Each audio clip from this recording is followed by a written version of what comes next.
بسم اللہ الرحمن الرحیم۔ کیا واقعی یہ دنیا کی سب سے خطرناک کتاب ہے؟ اس کتاب کو پڑھنے والوں کے ساتھ کیا ہوتا ہے اور دنیا کے کئی ملکوں میں اس کتاب پر پابندی کیوں لگا دی گئی؟ کیا اس کتاب کو جنات نے یا کسی دوسری دنیا کی مخلوق نے لکھا ہے؟ اس کتاب میں کن قدیم علوم کو لکھا گیا ہے اور ایسے کس راز سے پردہ اٹھایا گیا ہے جس سے انسانیت اب بھی ناواقف ہے؟ آخر یہ کون سی کتاب ہے اور یہ اتنی پراسرار کیوں ہے؟ کتابیں پڑھنا عام طور پر ایک مفید اور فائدہ مند عمل ہے کیونکہ کتابیں ہی وہ ذریعہ ہیں جو ہمیں علم اور معرفت تک پہنچاتی ہیں۔ اس کے علاوہ مسلسل کتابیں پڑھنا نہ صرف ہمارے معلومات میں اضافہ کرتا ہے بلکہ ہمارے ذہن و دماغ کو سکون پہنچانے کا ایک ذریعہ بھی بن جاتا ہے۔ لیکن کچھ کتابیں دکھنے میں جتنی سادہ اور آسان لگتی ہیں دراصل وہ اتنی ہی پراسرار اور خطرناک ہوتی ہیں۔ انہی کتابوں میں ایک نام شمس المعارف کا ہے جو جادوئی علم، علم نجوم، علم قبالہ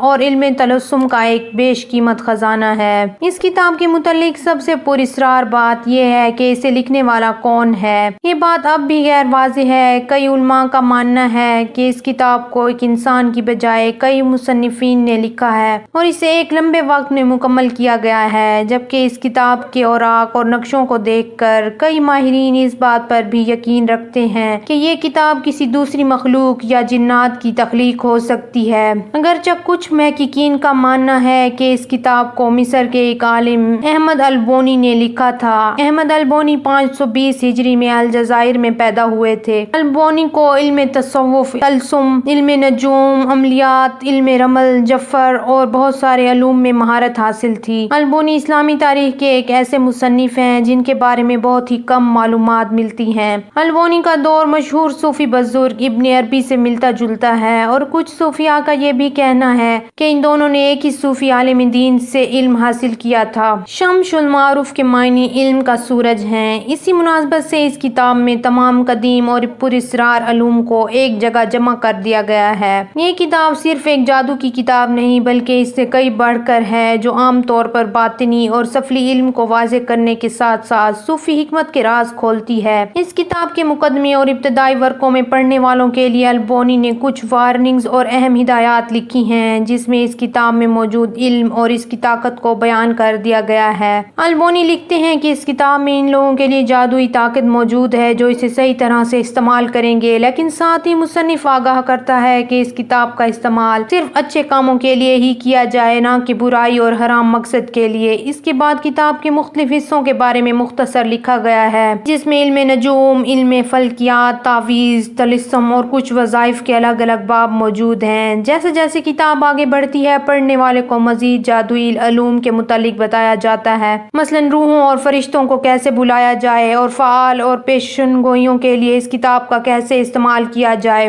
البونی نے جن علوم اور طلسماتی معلومات کو اس کتاب میں تحریر کیا ہے یہ انہوں نے کہاں سے حاصل کیا تھا، اس کے متعلق انہوں نے ایک واقعہ لکھا ہے جس کے مطابق البونی کو مصر کے اہرام کے اندر ایک تابوت ملا تھا جس کے اندر کئی جادوئی اور قدیم علوم کی کتابیں موجود تھیں۔ وہ کتابیں کس نے لکھی تھیں اور وہ اہرام مصر کے اندر کیوں چھپا دی گئی تھیں یہ کوئی نہیں جانتا، جبکہ بعض نے لکھا کہ خود جن ان کے اندر آ کر اس کتاب کو لکھا کرتے تھے۔ اس کتاب میں یہ بتایا گیا ہے کہ عربی کے کئی الفاظ اور اعداد ایسے ہیں جن میں جادوئی طاقت ہے۔ البونی اس علم کو علم الحروف کہتے ہیں، یعنی الفاظ سے جادوئی طاقت حاصل کرنا۔ اس کتاب میں وہ تمام چیزیں موجود ہیں جن کا تعلق جادو سے ہے، خواہ وہ کسی دشمن کو تباہ کرنا ہو یا پھر کسی کی محبت پانی ہو، کسی بیماری سے شفا یاب ہونا ہو یا پھر مال و دولت حاصل کرنا ہو۔ یہ تمام چیزیں اس کتاب میں باقاعدہ خاص طریقوں سے سکھائی گئی ہیں۔ اس کتاب کے خاص حصے میں جنات کے نام بھی بتائے گئے ہیں، ساتھ ہی یہ بھی بتایا گیا ہے کہ وہ کیسے رہتے ہیں اور اگر انسان کو جن سے شادی کرنی ہو تو اس کا طریقہ کار کیا ہے، اگر کسی جن پر قابو پانا ہو تو وہ کیسے پایا جا سکتا ہے، یہ سب کچھ اس کتاب میں موجود ہے۔ البونی مزید لکھتے ہیں کہ اس کتاب میں لکھے گئے علوم کا استعمال صرف ماہرین صوفیہ اور روحانی عالم کو ہی کرنی چاہیے اور یہ عام لوگوں کے لیے بالکل بھی نہیں ہے، کیونکہ ان عملیات میں جان کا خطرہ بھی لاحق ہو سکتا ہے۔ شمس المعروف کے متعلق یہ مشہور تھا کہ جو شخص بھی اس کتاب کو پڑھنے کی کوشش کرتا یا تو وہ پاگل ہو جاتا یا پھر جنات اس پر حاوی ہو جاتے، کیونکہ اس کتاب کے ذریعے جنات کو قابو میں لایا جا سکتا تھا۔ اس لیے جنات اس کتاب کی حفاظت کیا کرتے تھے تاکہ کوئی اسے پڑھ نہ سکے۔ بعض لوگوں کا کہنا تھا کہ جب بھی وہ اس کتاب کو کھول کر پڑھنے کی کوشش کرتے ہیں تو ایک خوفناک حیولہ ظاہر ہوتا ہے جسے دیکھ کر پڑھنے والا بے ہوش ہو جاتا ہے۔ یہی وجہ تھی کہ اس کتاب کی تصنیف کے کئی سالوں بعد تک یہ کتاب کسی نے بھی نہیں پڑھی تھی، کیونکہ اسے پڑھنے والا کسی نہ کسی افت میں مبتلا ہو جاتا۔ کئی عرصے تک یہ کتاب صرف ایک نسخے پر لکھا رہا جسے حزن کے خون سے ایک خال پر لکھا گیا تھا، لیکن البونی کی موت کے بعد یہ کتاب پراسرار طور پر کہیں غائب ہو گئی اور پھر یہ کسی کو نہ مل سکی۔ لیکن پھر سالوں بعد ایک اور کتاب ملی جس میں دعویٰ کیا گیا تھا کہ یہ شمس المعروف کے اصل نسخے سے نقل کی گئی ہے۔ اس وقت یہ نسخہ محمد بن علی بن زاہد کے پاس تھا، جو اس دور کا ایک مالدار تاجر تھا۔ کہتے ہیں کہ عاملین نے اس کتاب کے کچھ حصے کو نکال لیا اور اس میں رد و بدل کر دیا۔ دراصل انہوں نے اس کتاب کے ان حصوں کو نکالا تھا جسے پڑھنے سے جنات لوگوں پر حاوی ہو جایا کرتے تھے، اور پھر اس کتاب کے کئی نسخے بنا دیے گئے۔ لہٰذا آج بازاروں میں دستیاب شمس المعروف نامی اس کتاب میں بڑی حد تک تبدیلی آ چکی ہے، اور یہ وہ کتاب نہیں جسے البونی نے لکھا تھا، لیکن اب بھی اس کتاب میں موجود طلسماتی اور کالے علوم کی وجہ سے کئی عام شخص اس کتاب کو پوری طرح نہیں سمجھ سکتے اور اس کی کوشش کرنے والے پاگل پن، مرگی یا جنون کے شکار ہو جایا کرتے ہیں۔ یہی وجہ ہے کہ آج سعودی عرب اور دنیا کے کئی ملکوں اور علاقوں میں اس کتاب پر پابندی لگا دی گئی ہے۔ بہت سارے علماء البونی اور اس کی اس تصنیف کو پوری طرح سے غیر اسلامی اور کفر قرار دیتے ہیں۔ اس کی ایک وجہ یہ ہے کہ شمس المعروف میں یہودی قبالہ جادو، مسیحی باطنی جادو اور سلیمانی جادو کے نقش اور عملیات ملتے ہیں۔ البونی کے اس علم کو کئی لوگوں نے حاصل کرنے کی کوشش کی اور اس کتاب میں موجود عملیات پر مہارت حاصل کی، لیکن ان تمام لوگوں کے ساتھ عجیب و غریب حادثات پیش آئے، جس کی ایک مثال الحسین الفلکی ہے۔